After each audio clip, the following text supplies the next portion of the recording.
सिद्धांनी त्यांना पाठवून दिलं. बालकांचं मुग्ध हृदय पात्र भरलं. सायंकाळ झाली होती. बालक आपापल्या गायींना घेऊन घराकडे गेले. असे काही दिवस मुलांचं आणि सिद्धांचं प्रेम वाढलं, संबंध वाढला. गोट्या, चेंडू, भोरा, झाडमाकडांचा खेळ, आंधळी कोशिंबीर, सगळ्या खेळात सिद्ध पुढे होते. झाडमाकडांच्या खेळात तर सिद्धांना हुडकून मुलांना कंटाळा येऊन ते मुलं सुस्त होत होते. आम्ही थकलो आहे रे बाबा, आरुडप्पा ये, लवकर ये. बालक असं म्हटल्यावर सिद्ध किलकिल हसत प्रत्यक्ष होत होते. त्या दिवशी सायंकाळी रोजच्यापेक्षा जास्त वेळ झाली. गाई वासरू आले नाहीत. श्रीमंत असलेला मदलेटप्पाला चिंता वाटली. आत बाहेर फिरून दुरून पाहत गायींना गाय पाळणाऱ्या शंकराला पाहत थोडं दूर जाऊन पाहून यावं असं म्हणून बाहेर पडला, तर शंकर गाय घेऊन समोरच आला. शंकर मुका मदलेटप्पाने हावभाव करून उशीर का झाला असं विचारलं, तर मुलगा आधीसारखे हावभाव न करता चक्क तोंड उघडून बोलू लागला.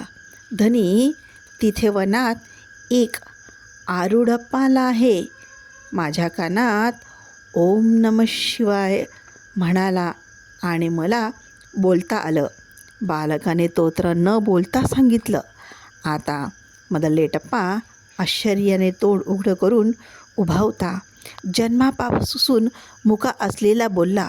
शंकरच्या मधुर कंठाने मदलेटप्पाच्या हृदयाला स्पर्श करून विविध राग निघाल्यासारखं झालं. असा आहे तर तो एक महात्मा असणार. शंकर गायी बांधत असलेल्या गोठ्यात जाऊन, शंकरा, ते कसे आहेत? धनी, ते उघड्या अंगाने असून नुसते कौपीन घातले आहेत.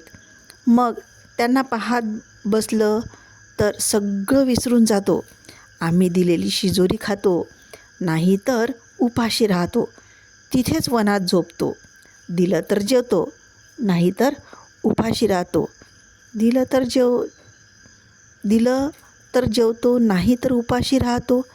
शंकरच्या त्या गोष्टी मदलेटप्पाच्या मृदू हृदयाला स्पर्श झाल्यासारखे झाले. त्याचं हृदय थरथरलं. माझ्या घरात रोज 4-5 लोक जेवून उरलेलं अन्न जनावरांना जाते. अशात तो महात्मा उपाशी? नाही, मी त्याला घेऊन यायला पाहिजे. नाव आरुडप्पा. ह्या नावात एक दिव्य शक्ती आहे. माझ्या हृदयाची शून्यता त्या पवित्र नावाने पूर्ण होऊन स्फूर्ती आल्याचा अनुभव मला आला आहे. त्या रात्री मदलेटप्पाला झोप लागली नाही. आरुढांना न पाहताही त्यांच्या स्मरणात रात्र काढली. दुसऱ्या दिवशी लवकर उठला. शंकर, मीही तुझ्यासोबत येतो असं सांगून जनावरांचं दूध काढून शंकरने गोबालकाच्या सोबत वनात पाऊल टाकले. त्याच्यासोबत मदलेटप्पाही निघाला. फळफळावळाची पिशवी हातात होती. आरुढांच्या स्मरणात चालणाऱ्या मदलेटप्पाला गावातून वनातल्या रस्त्याचं खूप दूर असणारं अंतर माहीतच झालं नाही. वनात येऊन पोहोचले. एक कडुलिंबाचं झाड. सिद्ध त्या झाडाखाली डोळे मिटून ध्यानस्थ बसलेले होते. मदलेटप्पा फुललेल्या हृदयाने उघडलेल्या डोळ्यांनी पाहतच राहिला. असंख्य ताऱ्यांमध्ये ध्रुव नक्षत्र दिसल्यासारखं त्याला झालं. शरीरात वीज चमकल्यासारखं झालं. मदलेटप्पा भक्तिभाव कंपनाने भरून गेला. लोहचंबकाने लोह ओढल्यासारखेच त्याला झाले. मदलेटप्पा गदगदीत होऊन बाबा बाबा म्हणत सिद्धांच्या चरणावर डोकं ठेवलं. सिद्धांनी डोळे उघडले. गालातच हसले.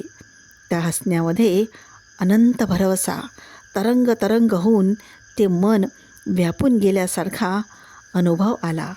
सिद्धांच्या श्रीचरणांचे चरणांनी मदलेटप्पाचं हृदय उघडून फुलल्यासारखं झालं. आणलेली फळे सिद्धांसमोर ठेवली. मुलांनी शिजोरी सोडली. सगळं सगळ्यांना वाटलं. सिद्धांना मदलेटप्पाला ताटात वाढून दिलं. खूप गोड. मदलेटप्पाला घरातलं पक्वान्न त्या बालकाच्या शिजोरीसमोर फिक्कं वाटत होतं. भोजनानंतर बालक इकडे तिकडे गेले. सिद्ध, मदलेटप्पा तिथेच झाडाखाली गवताच्या पांघरुणावर झोपले. सायंकाळ झाली. बालक सगळे निघून गेले. मदलेटप्पा सिद्धांना एकट्यानं न सोडता जबरदस्ती घरी घेऊन येण्याचा प्रयत्न करून हात धरून निघाला. मोठं साम्राज्य मिळवून आणल्यासारख्या उत्साहाने सिद्धांच्या सोबत पाऊल टाकले.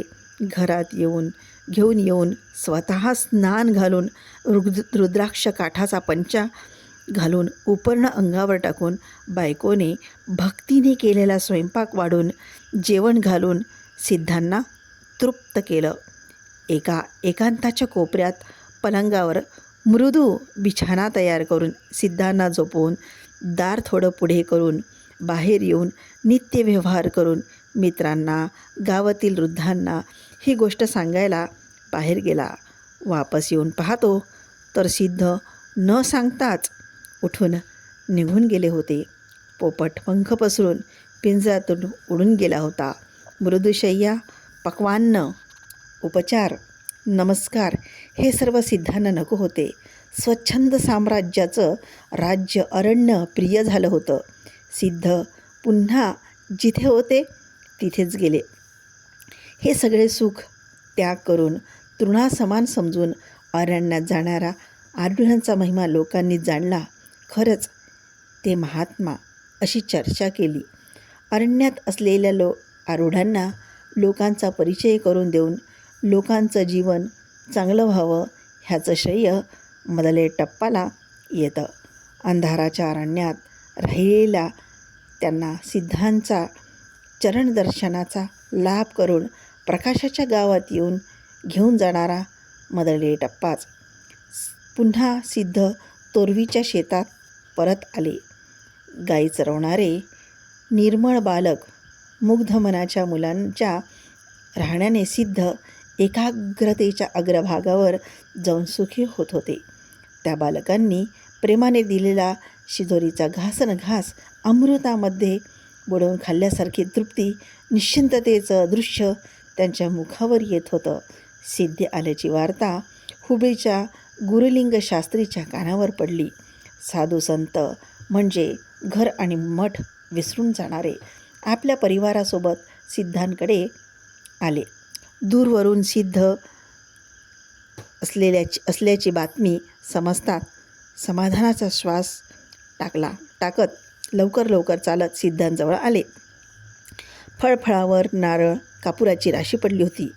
सिद्धारूढांना नमस्कार करून आजूबाजूला लोक बसले होते. सामान्य बोलणं सुद्धा वेदांताकडे घेऊन जात होतं. ऊन वाढलं. गुरुलिंग शास्त्रीने अनेक समस्या ऐकून समजून परिहार करून घेतल्या. गावात आलेल्या गुरुलिंग शास्त्रीकडून त्याच्या परिवाराकडून सिद्धांची बातमी गावात पसरली. दिवटे भागामध्ये राहणारे क्षीरसागर बसवण्णाप्पाचे घरात नित्य योग वशिष्ठ ग्रंथावर प्रवचन चालत होतं. सायंकाळच्या थोड्या उजेडात हळूच येऊन थांबलेले सिद्ध कोणालाच माहीत झाले नाही. योग वैशिष्ट्याच्या एका श्लोकाचं रहस्य सांगता येत नाही हे पाहून सिद्ध बाहेरच बसले होते. बाहेरच बसून त्याचा अर्थ असा आहे असं म्हटल्यावर खोलीत बसलेल्यांना आश्चर्य वाटलं. उठून उभं राहिल्यावर सिद्ध बसलेले सर्वांना दिसले. सगळ्यांनी आदराने बोलवून नित्य योगविशिष्ट प्रवचन करावं अशी प्रार्थना केली. हजारो मुमुक्षींच्या हृदयाच्या बोलण्याला ओ म्हणावंच लागलं. 4 तासाच्या सततच्या प्रवचनानेही लोकांच्या शरीर मनाचं जडत्व निघून गेलं होतं. लोकपूज्य झालेल्या त्या चरणांनी लोकांना आकर्षित केलं. सिद्धांचा उपदेश त्यांच्या कानात घुमत होता. सिद्धांची कीर्ती पसरल्यावर वंदक येऊन बसले. निंदक आपला द्वेष टाकायला तेथे येऊन बसले. वंदक भक्त सिद्ध श्रीचरणात मस्तक ठेवायला आतुर झाले, तर निंदक आणि अज्ञानी यांनी त्यांच्या डोक्यावर